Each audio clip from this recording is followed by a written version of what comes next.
So now we're here with 17th Ward Alderman David Moore, who's committed to staying out here, camping out until there's a change.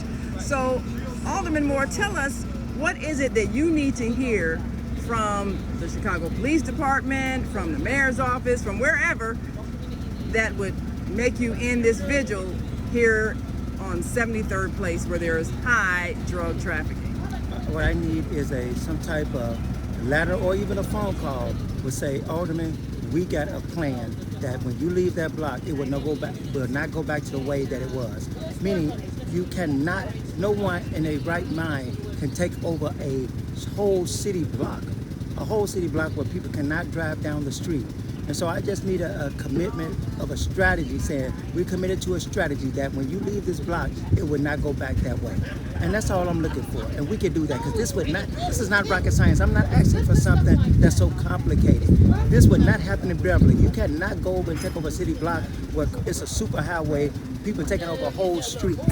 And so I just need that to stop, and I need a commitment, whether that's from CPD, whether it's from the Cook County Sheriffs, the state police, or the federal government. All of them have a stake in this. All of them. The people pay their taxes everywhere. And so it's not just incumbent upon Chicago police. It's incumbent on the Cook County Sheriff. It's incumbent upon the state police. It's incumbent upon the federal government. And yes, it's incumbent upon the city of Chicago, as well as the Cook County Board of President. Everybody these are their representatives. And you can take over their streets? No. They deserve better than that. Well, I'm noticing that there seems to be a limited number of street lights, which means there are going to be some dark spots. How easy is it to install a number of bright street lights on this street where there are so many dark patches so that there won't be these dark shadows for the wrong kind of activity to take place? I have to be honest with you, because I never lie on the city. It's not a limited number of street lights. They got as many street lights as other people have. And CDOT is coming out, they're just brightening it up even more. We cut all the trees, and so where was some dark spots at, it was because some of the trees was covering some of the lights. Forestry came out and cut all of that. So last night it was bright out here, even without the light that they're bringing now. And the light that they're bringing now is extra light, so that people know that we're serious about turning this block around. Well, I've seen some blocks where each house has a light post, which also helps to lighten up the block. And is that something residents can do? And that's what individual block clubs. That's why block clubs are so important. And so when these block clubs come together, and then they spend money collectively and get a discount, and they put those poles in their yards, and they can brighten up the block even more. And so that's from the private side, not the city side. Are there other things that the private citizens can do in this regard? Because, I mean, the drug trafficking happens because there is a market for it. So that means people are in whatever states of despair that make them choose to take drugs. Is there something that can be done? And it's not always in despair, it's in fun. So we get rich people drive up here, we get Asians, we get white people, black middle class people. Everybody is buying through this super highway drug drive-through. So it ain't people just strung out. We ain't gonna tell that narrative. We're gonna lie and tell that narrative. And this is a market. And yes, their cars should be towed. It's not just about the boys selling it. It's the people who buying. And so when they come down here, the police or somebody needs to stop them, confiscate and tow. Confiscate and tow.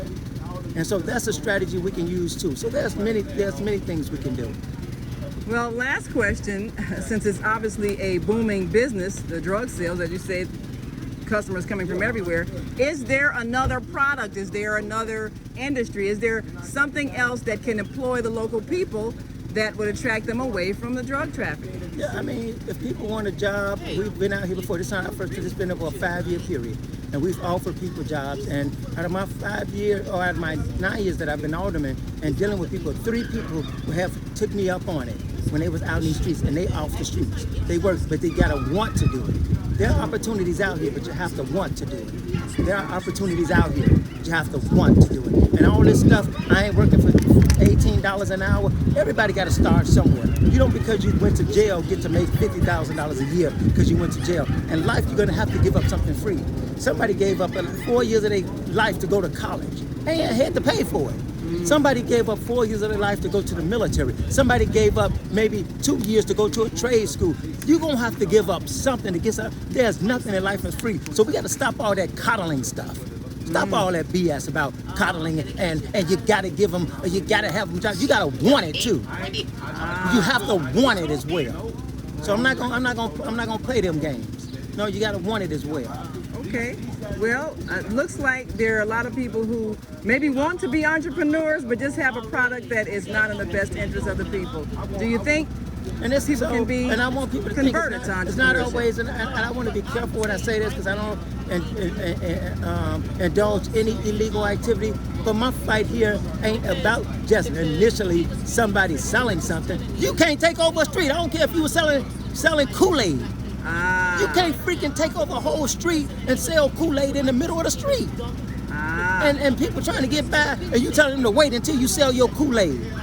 Let's stop. Let me put this thing into perspective. It ain't just about what they selling, it's what they doing and how they're doing it. How they sell it, yes. It could be Kool-Aid. You don't need to take over a street to sell Kool-Aid. So it's about respecting the residents and letting the traffic flow the way it's supposed to. Absolutely. And making it safe for children to come out and play. Absolutely. Absolutely. Right. Bottom line. All right. Well, thank you, Alderman David Moore of the 17th Ward. And we're looking forward to somebody coming up with a plan so you can go back home and rest. All right.